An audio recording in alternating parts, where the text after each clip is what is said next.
Hola de nuevo, chico.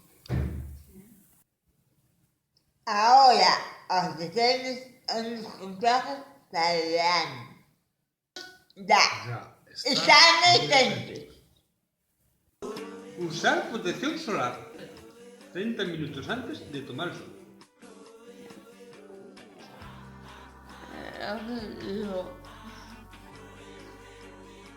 Usar visera.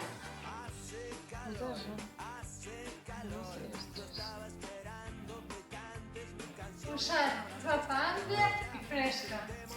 Y lo más importante, disfrutar ahora.